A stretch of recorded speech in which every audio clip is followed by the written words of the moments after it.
Thank you for tuning to the smallest Instagram. Make sure you click the link in the bio. Like, subscribe. You know what to do. Make sure you subscribe. Hit that subscribe button. Hit the notification bell so you can stay up to date to all the new stuff that we're dropping. So, man, RIP to Pop Smoke. We know that he was gunned down in his house, in his rental property. I said about 4:30 this morning, and it's just crazy. It's unfortunate, and it's a wild story. And the story itself, I'm quite sure, it has some validity to it.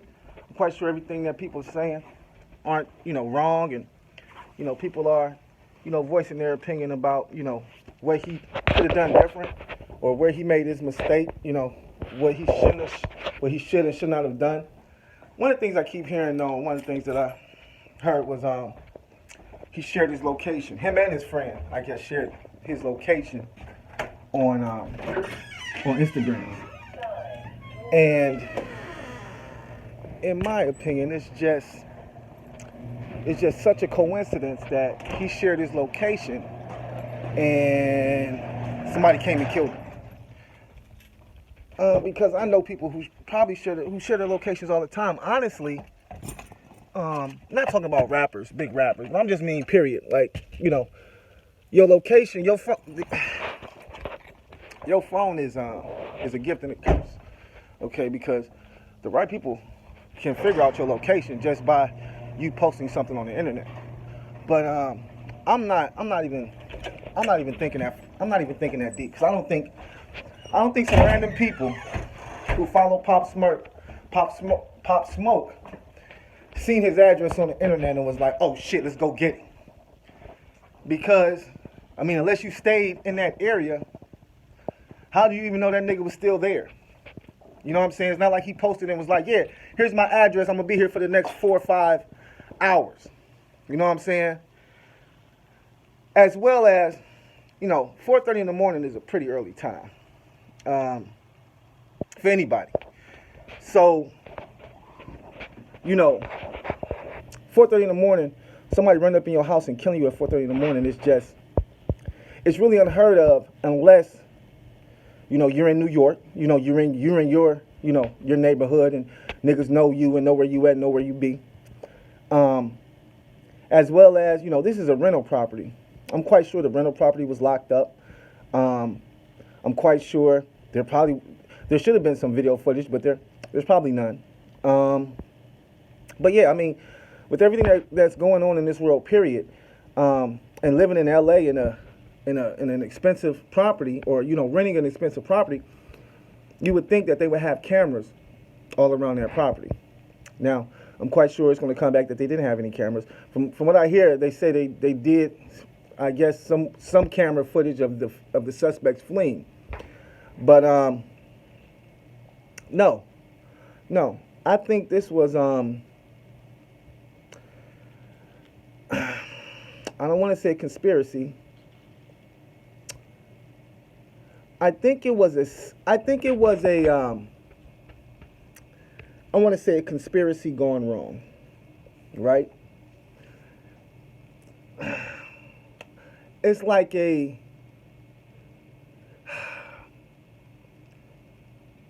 it like this. If Pop Smoke would have got shot and not died, right? To say he got shot a few times and not died, and got to the hospital and didn't die, he would have been probably the biggest artist in the world at the time. Because we know that, one thing that fuels entertainment in the industry is stories. And, the underdog and the comeback. And, he got shot, 2-3 times, and he lived, and now he's about to drop a new album, and it's about to be fire. And, you know what I mean? If he would have lived, he probably was the next biggest artist in the world, based off of if he would have got shot and lived. Him taking the shots and living. That's like unfortunately, in the entertainment industry, that's like the golden goose. If you can say you got shot and you lived and whatever and shot, killed. That shit is gold in the record industry. So me being the conspiracy theorist I am, and me thinking outside and as far and reaching like I do, there was an interview with 50 Cent and Rosenberg last week, where Rosenberg asked him about Pop Smoke, because I guess they had Pop Smoke up there, and Pop Smoke was saying that he wanted to be the next 50 Cent. And even Rosenberg then was saying, like, dog, you could never be the next 50 Cent, because 50 Cent got shot, 50 Cent was this, 50 Cent really went through some shit. Not just with the shooting, but even with, Preem and all, and Ja Rule and Irv, all them niggas. Like, 50 went through some shit. So his name and his legend and legacy is solidified from him being shot 9 times, living, then rapping about it and all that shit. Like I say, that shit was gold at the time. But I believe that 50 Cent shit was real. Like, I believe that niggas really was trying to kill 50 and they didn't kill him. With Pop Smoke, I think it was a setup. I think he was supposed to get shot and live so that he could be the next 50 Cent, so that he could blow up and be as big as 50 Cent. But it's unfortunate that it didn't happen that way. And whoever shot him, they killed him, unfortunately. Because even going back to, them running up in his house at 4:30, you're not going to rob him? You know what I'm saying? There's no robbery going on?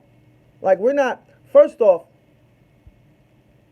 if I get the address, I'm not coming to kill you. I'm coming to rob you, okay? I just want to rob you, okay?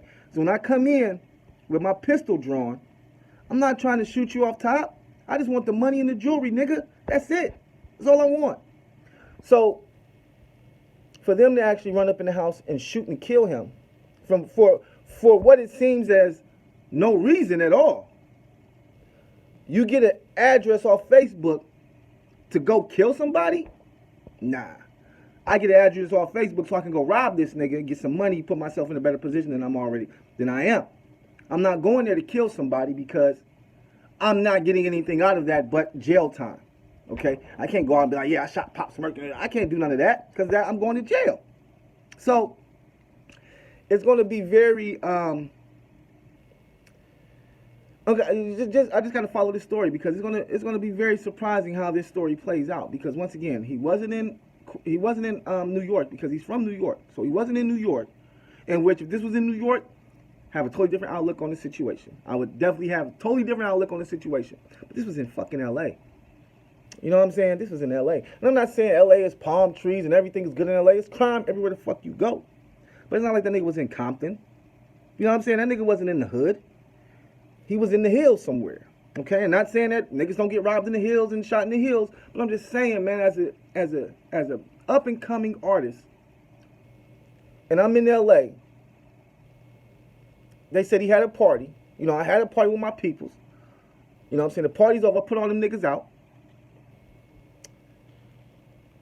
And for some reason, a address that I posted on Facebook made somebody come and want to kill me. That's just too much, guys. It's just too much. So, like I say, I think it was a hit gone wrong. I mean, it's just what I think about it. I mean, nowadays with the entertainment industry, there's so much bullshit going on, and individuals are trying so hard to go viral and to make a name for themselves. They're basically doing any and everything crazy. Like, they're just doing a bunch of crazy shit because it seems like the crazy shit is what goes viral, is what gets people their attention. But I don't see anybody getting any viralness or any attention out of this situation right now. Only person that could have came out this situation bigger is Pop Smoke. That's it. Nobody else in this situation is coming out on top. And once again, my deepest condolences to the young man and his family. But it just doesn't sound like a regular. This just doesn't sound right. It just doesn't sound right at all. So make sure you subscribe. Click the link in the bio. That goes straight to our website. You can check out merchandise, contests, all that good shit. You know what it is. Angry Al, the Smart Alex. Holla at me. Peace.